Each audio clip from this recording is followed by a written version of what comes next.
Hey guys, what's up? Happy New Year. Welcome back to another awesome episode of the Lifeonaire Show podcast. I'm your host, Jason Wojo. On the Lifeonaire Show, we help people live amazing lives and businesses to support those lives. I'm joined by not only Polish Petey, our Hey, consistent co-host, hey. but Peter. sorry. But the rest of our Lifeonaire coaches, or the most of them, I should say. So these are people that are leading and mentoring and coaching and changing lives within the Lifeonaire community. They have members in their groups who are really helping them in all aspects of really just living whatever their vision is, to the utmost of their abilities and to the capacity of whatever that person wants to do. And so this episode is going to be a rapid fire question and answer kind of based, like, the question I'm asking my coaches is like, what's one tip or one suggestion you'd have for people as they want to make 2026 their best year ever? And maybe if they're going to share a personal story, or maybe they're going to share something about their members, or maybe they're going to share a lesson they've learned through their many years of coaching within Lifeonaire. So I'm going to look at my screen here and let's see here. Who is going to go first? Let's go with Ken Holmes. I knew you were going to make me go first. When you said that and I thought about it, really to me, it just comes down to the same broken record that most of us have been preaching for a long time. You write a vision, you make a plan, you get started, you have faith, and you never give up. And you surround yourself with people who will support you. That is something that works every time people try it. Just not that many people actually try it. And so starting the new year, I say you do exactly that. Make your plan to get to your vision. Go ahead and get started, knowing it's not perfect. Have faith that it'll all work out in the long run. Never give up and stay in contact with people who will support you. Dude, wow, man. Do we need anybody else to share, or is that everything right there, right? That's awesome, dude. Thanks, Ken. What's the number one thing you'd say holds people back from starting that journey or staying on it? Fear, doubt, and fear and worry. Every time. That's it. Doubt, fear, and worry are the enemy. A plan, a group, people to help you, faith. That's what counteracts doubt, fear, and worry. Love it. Thanks, dude. All right, man. That's great. How about Jackie and Brett? What do you guys have? And you can give us one or two. Like, I know these are two of our coaches, Bracky. I'm just right. That works. Bracky, that's a new one. That's a new one. So for me, I like to keep things simple, right? So on the financial side, like everybody wants to hit that home run and swing for the fences. But sometimes the big deal is just a bunch of little deals strung together. So just stay focused, focus on hitting those little base hits every day, and pretty soon you're gonna get to where you want to be. Ooh, that's gold, man. Yeah. And it's funny because we were on mute discussing, like, well, what do you have? What do you have? And we both had a little bit of the same thing because, and like Ken, I'm a broken record. I'm always telling people, figure out what you really want. And in this case, for the year, like, what part of your vision do you really want to make sure that you hit? And then break it down into those smaller action steps and then put those in your daily calendar. Figure out, what are the small things that I need to do each day that works me to the end of getting that final vision. So those smaller action steps getting to the main vision. And I think that's a lot of times people just try to attack like the big thing. And they either never get to it or it's just too much. You can't chunk it that big. And so taking the smaller action steps and putting them in the calendar and figuring out the who's along the way, because sometimes you need to bring someone else in that does a piece of it for you. So figuring out who the who's are and putting that all in your action steps. I love that, you guys. And like, I think this ties in a little bit to what Ken just said is like, the reason why so many people don't pursue this stuff is fear. And when you break it down into really small, tangible baby steps, it becomes less intimidating. It feels less overwhelming. You see a little bit more progress more regularly. So I absolutely love that. How does somebody know like what how would you recommend somebody chooses what size step to take, or how does somebody know like what kind of amplitude or size would be adequate or appropriate? I feel like when it comes down to that, it's something that you can actually schedule, that you can put in your calendar and say, okay, on this day, in this block of time, I can accomplish this. And then once I do that, I can move to the next step. I feel like action steps can be broken down into just the little tiny, almost like the to-do list task. And on Brett's side of thing, talking about, the big deals or the little deals, I mean, we have experience with that too. Every time we try to shoot for the fences and take down something really big, those things have not worked out for us. We've invested huge chunks of money that we've lost, but when we invest the smaller chunks, they've all come back to us with little worker interest pants. And I think when you're laying out the action steps, you got to just focus on the steps that are required and not the outcomes, because you can't Yeah. control the outcomes, but you can control your actions. So that's the key. Ooh, that's gold right there too. Yeah. Look for the actions. Love it. Thank you guys. Let's go to Garcia. David Garcia, coach of the infamous T6 Titanium 6 group. Hey, thanks, Wojo. I think two things I would mention. One, I think is just keeping a positive mindset. Business is really tough right now for a lot of entrepreneurs. And so I think keeping the right mindset, along with what Ken mentioned or Jackie and Brett mentioned, all play into each other. So keeping that positive mindset and just taking the time to do the right actions, which kind of leads me into my second piece of advice, and that is um, everybody's looking to pivot and create different aspects of their business. Where I've been working with a lot of my students lately on just making sure that the business that they have currently is operating most efficiently. We're looking at their books. We're going through the business where their expenditures are. Can we cut? Should we be adding, taking money from one area and adding it to another, like marketing and things like that, to just make the business most optimal, and really helping them set up and forecast for the future. And that's been very successful for quite a few of them that had we not done this exercise and gone through the taking the time to do it, I think they would have ended up in a much tighter situation coming out of last year and coming into 2026. So I think getting close with your numbers, knowing what they are, making sure that you're putting money away for some of the big expenditures like taxes, whether it's income tax or a lot of the students we have are real estate investors, property taxes, things that are big one-time payments annually. Investor payments is another big one. You'd be surprised how many uh, entrepreneurs don't put money aside for that. And then when the quarter's up and they need to come up with $60,000, they're scrambling to figure out where it's going to come from. So I work with them to help them put money in buckets along the way so that they're escrowing these payments, and it's not a stress, and they feel better when it comes time to pay them because the money's there.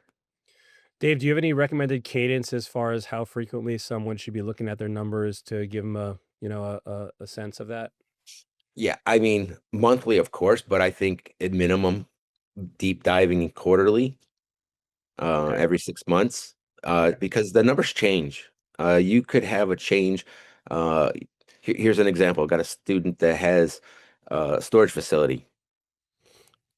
We started looking at the numbers and they were getting tight, and I asked them about their occupancy, and they really didn't have a good grip of their number. They're like, oh, I think it's around this percent. But when we dug into it, it was actually a little bit lower. So what we did is we put a focus on how do we create more, occupancy. They gave a month free. After 3 months, they got the third month free, and occupancy went up, like I think it was like +3 or +4 um occupants every month for the last 4 months now. So they're up 8 or 10% in their facility. That makes a huge difference to the bottom line. So had they been checking that monthly or even quarterly, they would have caught that sooner, and it wouldn't have got to a point where it was putting a stranglehold on their business. So I think getting to a point where you're looking at these numbers, and a lot of it's just discipline. It's not like they don't know what to do. It's just they weren't taking the time to actually sit down and say, hey, it's the third week of the month. Let's look at the numbers. that kind of discipline. Well, you know, it's interesting, man. I love that. And it also kind of ties back for me into Jackie and Brett's. Sorry, what did I say? Brettsy? I can't remember what I called you guys last time. Rocky. Brett. Right? That's their new name, by the Back way. into what, Now on. what Jackie and Brett said, which is like the action items, right, should be dictated. So two things. One is you just said, hey, just like they talked about action items, this is an action item for them to do, check the numbers. But also the action items that you choose to do should be based on some measurable outcome that if you take these actions, it'll likely lead to some sort of result. And so in your case, you had an occupancy issue. Jackie and Brett could be like, okay, well, hey, what are the likely actions that could help us fix this? And then that ties into the actions that that person will do on a daily or a consistent basis to Yeah. get that outcome. And again, you know, outcomes are not directly within our control, but we have a likelihood of that, you know, leading to that place if we do the actions. So thank you, man. I love that. Awesome tip. Tim, Mr. Tim Davis. Hey, well, back to the broken record again. So the reason most people don't get what they want because they have no idea what they want. And it seems like a question, well, what do you want? Most people have never really considered what they wanted out of life. They just let society and their parents and everybody else tell them what they should have or what they should want if they want to be happy. So breaking through that is the hardest thing. It was hard for me. I still struggle with it. So knowing what you want and having it written down in a clear, concise way is where I would start. And that's as true with anything where it's a business or whatnot. I wrote my very first, I've been in business since the late 80s, but I didn't write my very first business plan until the year 2000. And it was a very comprehensive business plan. That's probably like 30 pages. I wrote it, you know, to secure financing back in the day for my building business. But I wrote the plan and I set it aside in a drawer and didn't look at it until the end of the year. And when I compared where I was at the end of the year to where I had projected I was going to be, it was almost like I was reading the same spreadsheet. It was just amazing. It blew my mind. So I have always tried to be a business planner from that point on. But the second thing I have never been without a mentor or multiple mentors or a coach. I've been a student in professional coaches care since the turn of the century, since 2000. So, you know, I'm a member of Lifeonaire as a student as well as a coach. So I've been a Lifeonaire for, 8 years now. So, and if I left Lifeonaire, I'd probably join another coaching group. So I think it's important to have somebody in your life who's going to speak positively into your life and be the encouragement you need when you don't feel like you've got it together and you can't go on. Somebody else coming into and speaking into your life will make all the difference. So surround yourself with people who are rooting for you, just like Ken said, and put what you want in life down on paper. And one exercises I have my students do is pretend it's December 31st of next year. Here's all the great things that happen in your life. So just write it down. They already happened. And then go back to present and work your way backwards. And what do I need to do starting today to make that come true by December 31st of this year? So that's a good way to get started. I love that, man. That's a great way to reverse engineer that. And again, gets back into those action steps. Why do you think so few people have created a vision or know what they want, you know, when you really think about it? Really, we're not taught to do that. We're taught to just go with the flow, you know. We're taught from early age, you know, education is the secret to a successful life. We're taught to go to college, get a degree, get a job, and, you know, climb the corporate ladder. And someday when you're old enough and you got enough money, you can start enjoying life. So that's the totally opposite way of which everybody should be thinking. They should be thinking when they're young, okay, what do I want my life to look like? And nobody really goes there. So, Yeah. you know, okay, I just need to get the money and I need to get the stuff, and then I'll have contentment, which I think is what everybody's looking for, is contentment. And they think contentment lies in more stuff and more money. And when they get more money and more stuff, they're still not content. So they come to the conclusion, well, I just don't have enough stuff or enough money yet, so I just need to work harder. And the thing is, you'll never get contentment by working harder or getting more stuff. You can ask me how I know that, because I fell into that same trap. You know, hit the wall in my mid 40s. The wall where is this all there is? Question that most people come to the point in their life when they start asking that question. Is this all there is? I've gotten everything that society said I should have in order to be content and happy, but I'm more stressed out now than I've ever been. So what's the deal? So Gotcha. Thank you, man. That's awesome. That's gold. Love it. Love it. How about let's hear from Susie. Susie Hey, Cambick. yeah, hey. So my message is pretty straightforward. Consistency beats intensity every time. So we all go into the new year feeling like, oh, this is going to be the year. This is what I'm going to do this year. And we set very lofty goals, and that's great. But really, you don't need a perfect plan. You just need a repeatable one. So something that once you figure out what the big goal is for the year, focus on that. And maybe it's just the first 90 days, and then you can just set up a system where you can make the behaviors repeatable so that you have the most optimal way of meeting that goal. So I'm going to give you a really dumb example here, but I'm hitting that age where I need to be paying attention to different health related things. Balance is becoming more important at this point in my life. And, I plan on living for many, many more years. And so this is something I need to start taking seriously. And so um, I've developed this habit now. Every morning when I'm brushing my teeth, I take turns standing on one foot and working on my balance. And so this is, a really probably stupid example, but um if whatever you need to accomplish or whatever you're wanting to accomplish, figure out ways to incorporate a small way, but a repeatable way that you can work on that particular goal every day. Mm. Susie, I love that. And you actually, you really gave two nuggets there in one. I don't know if you realize that. I'm sure you did. Is it's not, and I love what you said. It's consistency, not the intensity. Like you can't take a week's worth of workouts and cram it into an hour. Right. That's not going to work well. Right. And the other thing that I thought was awesome is you said how you basically found something you were already doing and then found a way to piggyback those activities onto that. And so instead of it being like hey, I'm going to I got my balance session of the day. You're like, no, I'm already brushing my teeth. I'm standing here.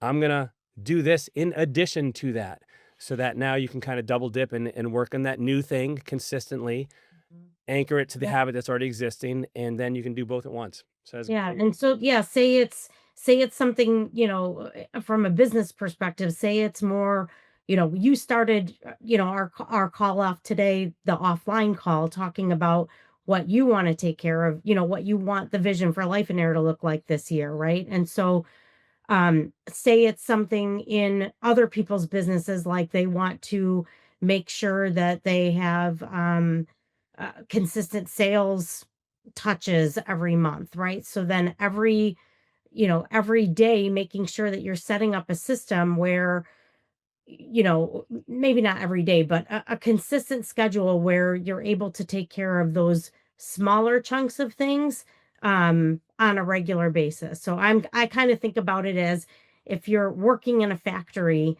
and you see how the machine works, right? It's I like cooking, so let's say it's like a donut machine, right? You see that every time the batter is going in and it's moving down the line, right? If you try and jam everything in at one time, it's going to be a mess, right? But if you just do the consistent amount of batter every time and let it go through the machine, it's going to work.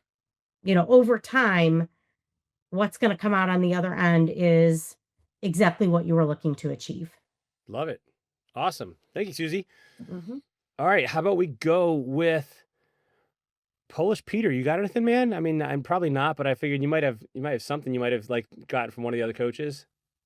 Learn Polish. That's my tip. No, so listen, on the serious side of things, I think one of the things that I find a lot of people do when they create those New Year's resolutions, go into a new year, they create goals around the results, or they create goals around behaviors. And they do them for a little while and they fall off, right? And I think one of the reasons why that happens because they never upgraded their operating system. What I mean by that the beliefs, the things that's going on in the head that actually drives whether you do that behavior or not. And so one of the things that I always ask, like my students, like think about it this way, like why is it that sometimes someone wins the lottery and they become this multimillionaire, and within a couple of years they lose all that money? Because they haven't upgraded their belief system to be able to actually be with that money, right? And then losing it and giving away whatever, or spending it, right?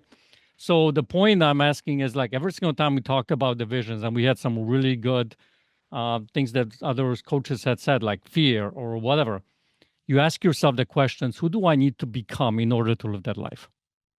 Like, what kind of a person do I need to become to live that life? What kind of a, entrepreneur, what kind of a business owner I need to be able to run this type of a business? What kind of a leader I need to become to run that kind of a business?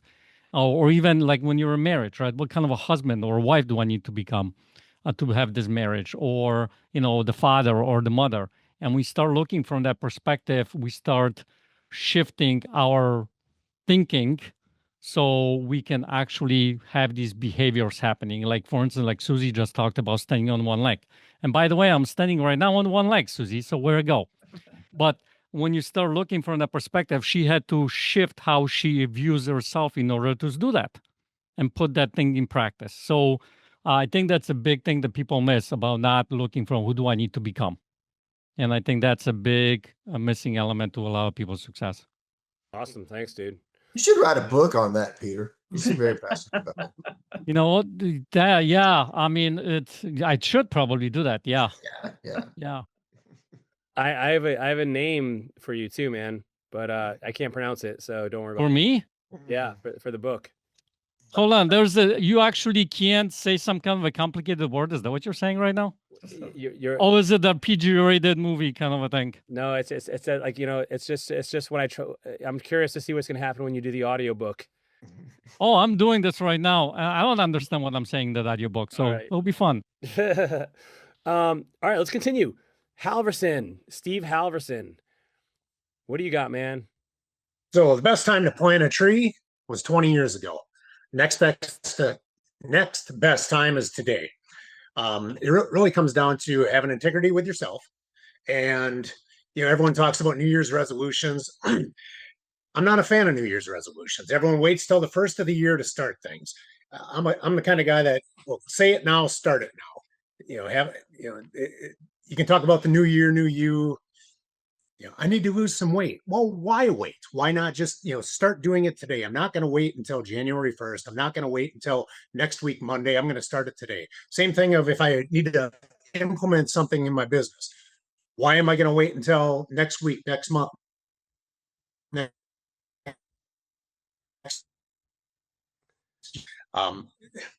Little different side story of that is I was in a group setting the other day, just a random conversation with a bunch of people. And there was a young man there he was getting ready to graduate. And he's talking about this passion that he has in life. But then he's like, I'm like, well, what are you going to do with it? He's, well, when I get done with school, I'm going to go to trade school. I'm going to do this. I'm like, well, I kind of live life a little bit differently. Why are you sidestepping and going and doing this other thing to wait for someday when?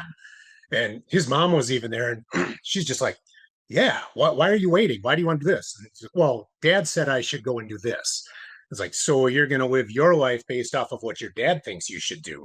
And it created an opportunity for a conversation. I met up with him the next day, and I just happened to have a Lifeonaire book with me. And I gave it to him and his mom both. And it was just like, just read this. This is a game changer. It changed my life. It changed the whole reality of what you can do in your life by being able to start now and do what it is you want to do versus what the world thinks you should do.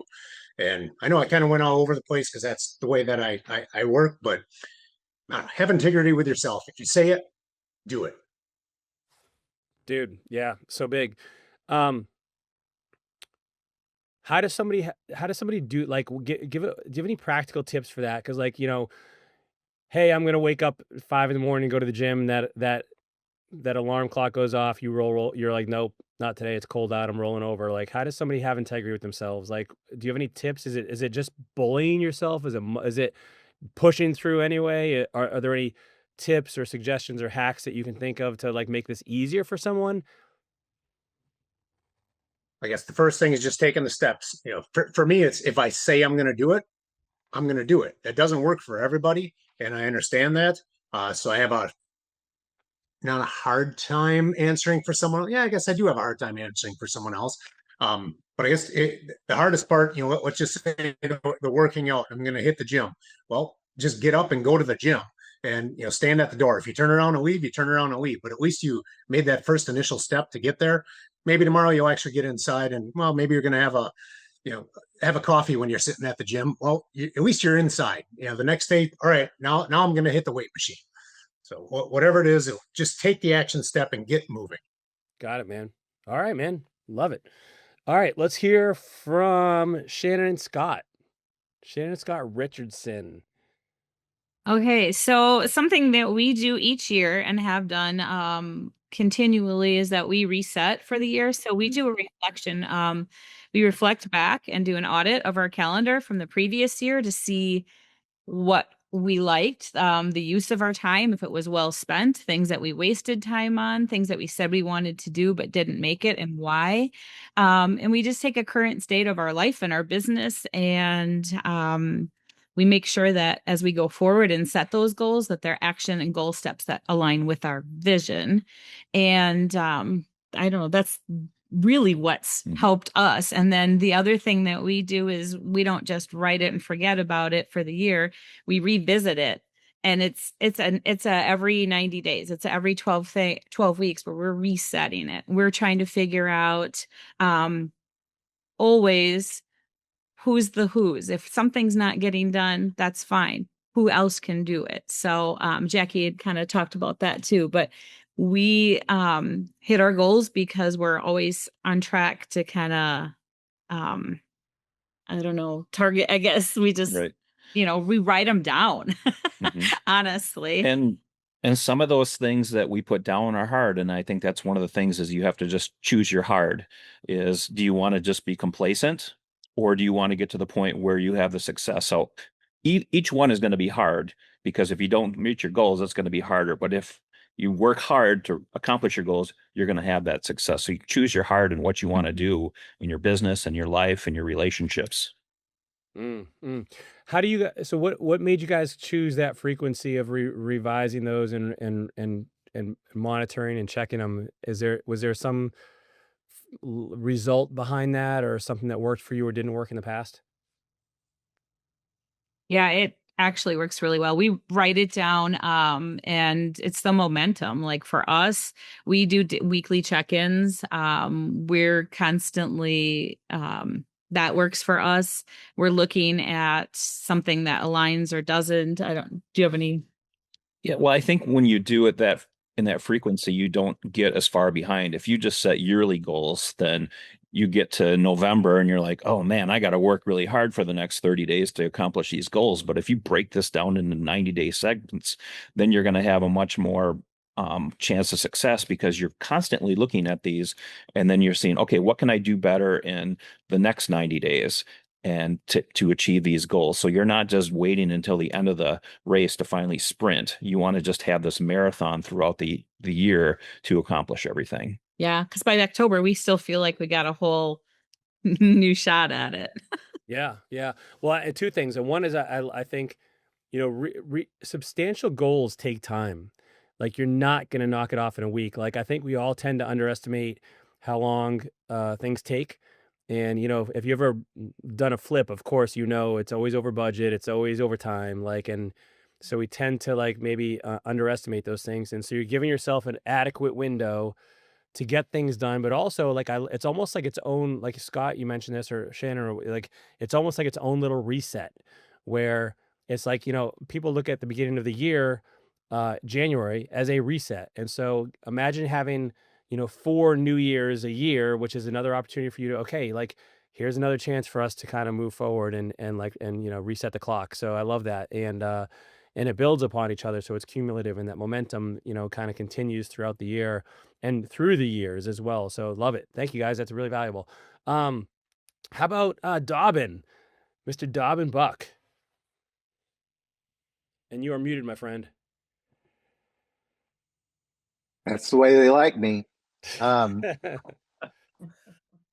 I agree with Halverson that I don't really do the end of the year type of thing. Everything is really what I'm into today, or there's no reason to delay till some given date to get started on something. But I would say that the most valuable thing that I have practiced is my daily practice, and that I don't look at it as something I have to do. I look at it as a gift to myself, and I look forward to these things, and I calendar these commitments to myself as well. So to give you, I read an interview with the filmmaker David Lynch, and he said his daily meditation practice and different things that he does, when he does it every day, it doesn't matter how much chaos erupts in making films the rest of the day. Ultimately, he comes back to that center, and so I found a lot of value in that. And so my daily practice, which quickly is I do a 15-minute sauna at 180 degrees. I do a cold plunge at 41 degrees. I do the sauna for 15 minutes, do a cold plunge at 41 degrees for 3 to 5 minutes, depending on what I can bear. Go back, do another sauna for 15 minutes, do another cold plunge. Then I meditate for 30 minutes. And then also practices in mobility, a little bit of exercise. For me, it's like walking and stuff. I'm not lifting weights, but getting out, nutrition, and reading and writing every day, journaling every day. So those don't all happen in one chunk. I have them scheduled, but when I do those things every day, I come into the workplace with a sense of stillness, and my mind has clarity. I'm able to think. I'm easier to get along with the people that I interact with. There's a certain peace about me, and my sense of humor and my general well-being goes into those conversations. So I do that every single day, with some variation on the weekends, unless I'm traveling, and then I do a short version of that. But I do that, and it has contributed to my personal life and my work life substantially. When I have to work with other people, how I'm operating is a very important thing. Tim also mentioned using coaches and mentors. I also meet with a mentor at 1 p.m. every Monday when I'm not traveling, and to gain guidance, or just to have sometimes a contemporary that's operating at what I consider to be a higher level than me, getting feedback from them. So those are like the key ingredients. So that's the stuff that I love about my life. And it doesn't require a ton of money to have those things in my life. That's just about like honoring myself, honoring my family, and being the best person I can when I get into work mode. You know what I mean? Man, that's wild. Super valuable, Dobbin. Thank you for that. It also kind of, to me, it feels like it ties into multiple of the shares that have already come through here. So for instance, like Peter mentioned, becoming the person or being the person you need to become. Well, one of the ways you can become that person is by giving yourself time to become that person and do the things that that person would do. The consistency is showing up here again. The taking action, the committing to yourself. Like, listen, I'm sure there's days where, you're nice and warm and cozy in that sauna, and then that thought of like that cold plunge is like, oh man.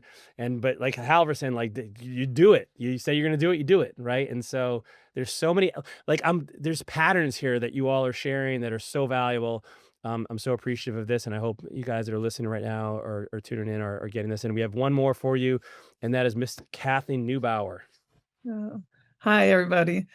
I want to just help share about how to bring more peace into your life for 2026. One of the things that causes you to lack peace in your world are your preferences. So preferences that we have developed through our life, we often make them our rules, and that's kind of how we live by. And so let's say that you have a preference that you get up every day and you do the gym, right?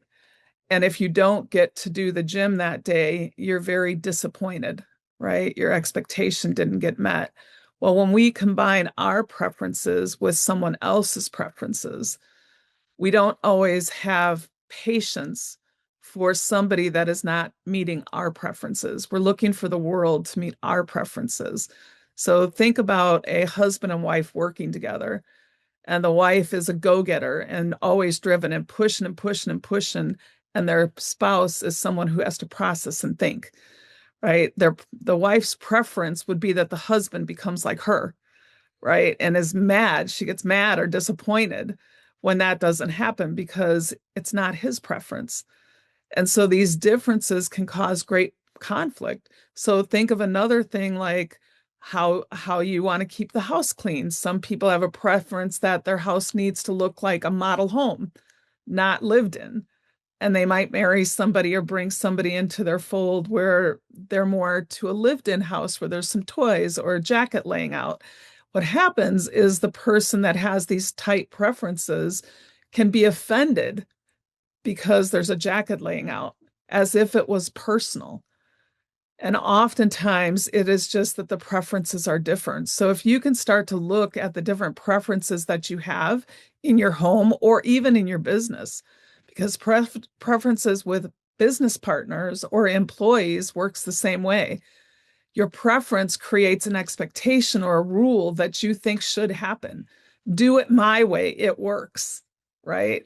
And so then when you don't do it that person's way, then they feel like you're disrespecting them or they're losing control.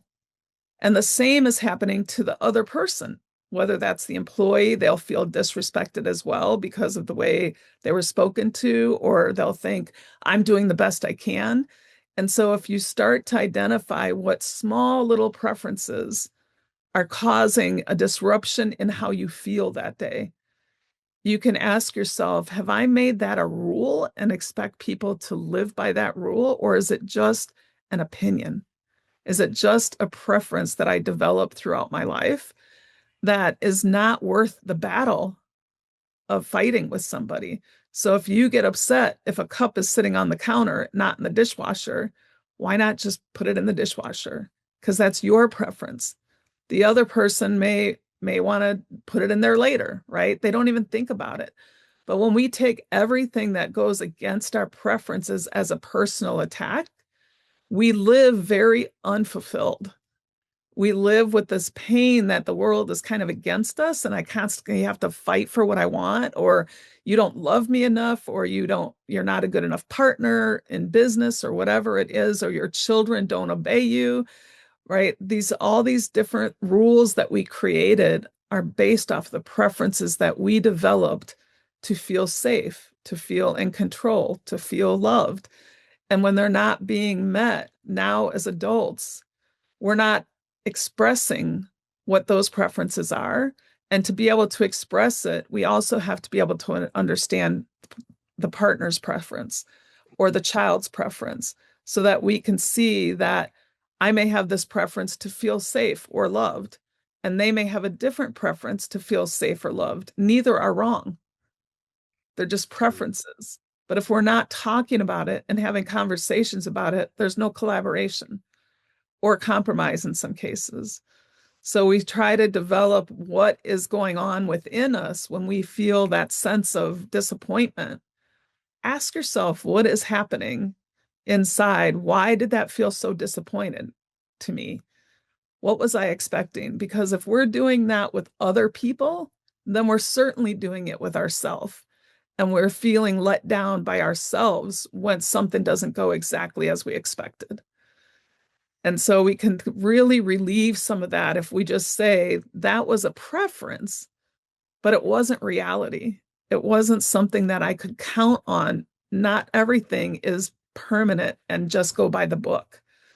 We have to allow for the oops or the mistakes or the shift in differences. We have to be able to give space to that. We have to have margin so that we're not so rigid in our thinking. And that's the only way to allow other people to really feel connected, is to be able to understand both sides of the preferences. Wow, Kathy, that was like a master class in like right there in like 3 minutes. So that what I'm hearing though is the first thing really is to look for or at least be aware of moments of anxiety, anger, emotion that that's that's the warning flag that's popping up that something's going on here, and that's your invitation to kind of look in further to see, is this a preference? And that's going to be your first opportunity to spot those chances to have more peace. Yeah. Love it. Man, these were gold, you guys. Like, thank you so much. I'm so grateful for all of you guys. And listen, if you guys if you are listening to this right now, enjoyed this, please give us a review or rating, share it with somebody who you know needs to hear this. And I can speak on behalf of all the coaches as well as Lifeonaire and all of our members that we hope this is your year. We hope this is the first of many years, in fact, that each year continues to ratchet up every opportunity for you to grow into the person you were meant to become and live the vision you were meant to live becomes closer every single day. And of course, Lifeonaire, we're here to help you as well through this journey. We will see you next week, everyone. Happy New Year.